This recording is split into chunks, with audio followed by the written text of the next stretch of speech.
And yeah, so where am I? Well, I'm back at home and I've got this lovely piece of artwork behind me. So I'm trying to give you a little bit of culture on most of my channel. Yeah, so I mean, really, to tell you the truth, a lot hasn't happened, but a lot has happened. And I've been thinking about things for the last few days. And some people have said, when we're going to see your next podcast, Roger? And I said, well, I don't really know something. And then somebody else said tonight, come on, Roger, get something. So I wanted to tell you about my fight, recent fight, as it's going on now with the council, and the introduction of our MP, Michelle Scroggum. Now, Michelle Scroggum took her time to come back to me, but at least she had the decency to hear me out and took everything down. I've told you before that Frank Cassidy is by her side, and he's a good lad, is Frank.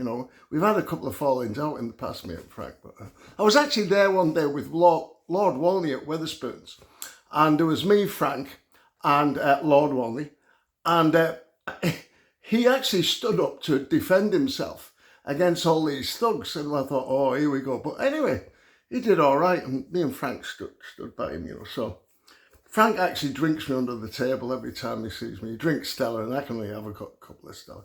So anyway, I did have the meeting with Michelle Scroggum, and she promised to look into things. And I'd mentioned about the former MP who promised to look into things for me, but I did actually nothing. And the people that I suspected of misappropriation of public funds, now I'm not saying stealing here, I'm saying misappropriation of public funds. He had his photograph taken with him the next couple of days and never actually said anything to me at all, never replied, never did anything. So he is where he should be. He shouldn't be brown-nosing up and down the country. He should be doing what Michelle's doing, and that's trying to do the best for her constituents. Now, at the meeting, I brought up quite a lot of my stuff for the town hall, and she's asked me to back it up.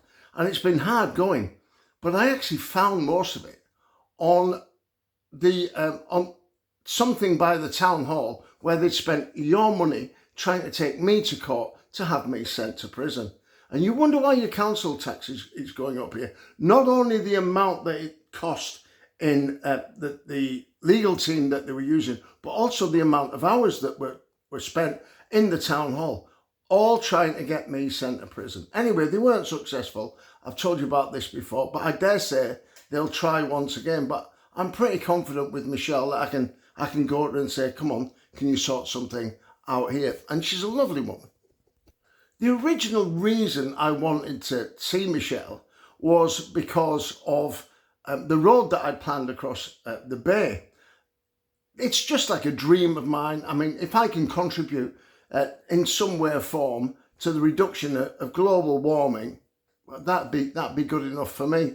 And this road that goes across the bay would most certainly reduce. I mean, we could double this capacity. At the moment, there's 20,000 vehicles per day go up and down the A590. That could increase to 40,000 under AUKUS. This 11-mile journey, all in one straight line, okay, will just reduce carbon emissions into the air like you won't believe. It's 11 miles in top gear going straight across there as opposed to going up and down Dale.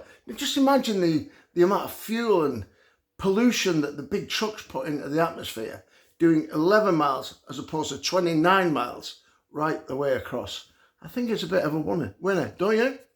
Anyway, I pieced this thing together and it's looking pretty good. I think that Barrow has to move on, especially with this new scheme that's coming along where they've got all these millions to spend. The last thing we want to do is send money back to the government. There's money wants spending on the town, and I'm quite confident that it'll come round and it will look good. Now, I've said this before, that the town hall or the council never ever replied back to me in any way, shape or form. Well, something over the last few days has changed that, and I'll keep you informed as I go along. As soon as I get more information, I'll give it to you. I don't want to come back here and just like say, hey, guys, guess what? And pour my heart out to you. I've done that in the past. And I'm pretty positive, I really am, for the future of Barrow.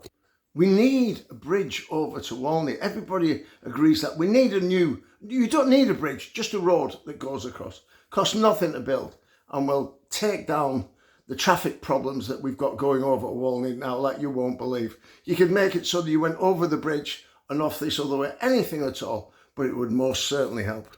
I met with one of the councillors and I said, I've been writing and everything to everybody. He said, Rog, we've been told not to engage with you and anything that we get from you just to send up to legal. It's good, isn't it? Benji's on the phone video calling every day. She's in Bali and she's knocking them dead. She started another new business which seems to be taken off, and I wish her all the best. So my main aim at the moment is to try and sort out all my crap with the town hall, and I hope with the help of Michelle Scroggin that'll happen, and embrace what's going on, especially with these new developments. Hey, Royal Port of Barrow, who'd have thought it? So we need to get the whole of Abbey Road and the thoroughfare looking good. And I only put up those signs because I was at the end of my tether. I'd spent all of my money, and that's all I could afford to do was put the danger signs up there to make people aware. Keep your kids away. Please keep your kids away. The nice weather's coming, and it's full of traps in there that the town hall have left. And I've got all of the video evidence which was taken by my guys who went down to make the site safe.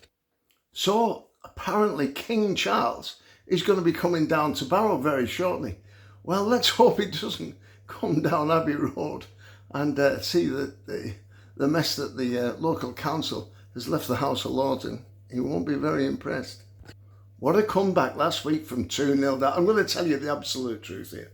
We were 1-0 down and we were trying and trying. And I was watching the telly. When we went 2-0 down, I thought, oh, sorry. So I was flicking through the channels and I came back. We were 2-2. Hey, back of the net. I've been out on balcony every day and having my cup of tea with the sun coming on my face. And it's great. A little bit of warmth after going through. And it wasn't a bad winter, but after coming through a winter. And it's finally here, spring. So the clocks go forward next week. So it's going to be 9 o'clock at night before it gets dark because it's gone 7 o'clock now. So I'm piecing stuff together as best I can at the moment. Don't forget that I've got stuff on here that I'd not seen before, and it said 1.1 million was sent for the High Street redevelopment or whatever, and they said that was matched to 1.9 million, but the guy in charge of all that money failed to do that. He was incompetent and failed to do that, and actually sent 230,000 back to the government. Yeah, that doesn't look good for the future, does it? Couldn't spend it on the House of Lords, could he? Oh, no chance. Even though they'd promised us 150k. I'm going to put this on here when I've got all the information there, that it was unviable to spend 680,000, which was done by somebody independent, to save the House of Lords. Well, I've saved the House of Lords, and at a fraction of that cost. So where's me 150,000? So I'm going to have a little bit of a try again at growing a beard. It's just that a lot of it's grey. Well, at least it's not ginger. Sorry, guys. I was only having a little bit of a laugh there.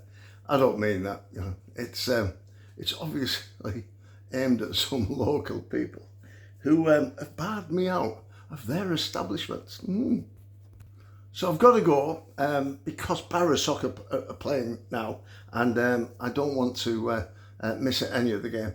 And it's 2 Holker Street on Saturday, and I think a good time will be had by all, and it'll be a lot warmer than it's been in the past. So as I say, I'm hopeful with the involvement of the MP. She's asked all the right questions, and hopefully I can give her all the right answers. And after finding this document today, I can, because it was all put together by the town hall by the officer who I've accused of misappropriation of public funds and promised me £150,000, and I've done about £800,000 worth of work and still not received a penny. So I've got to go, because if I don't go, I can't come back. I mean, you know that I say it all the time. And once again, the pleasure's all mine. Bye.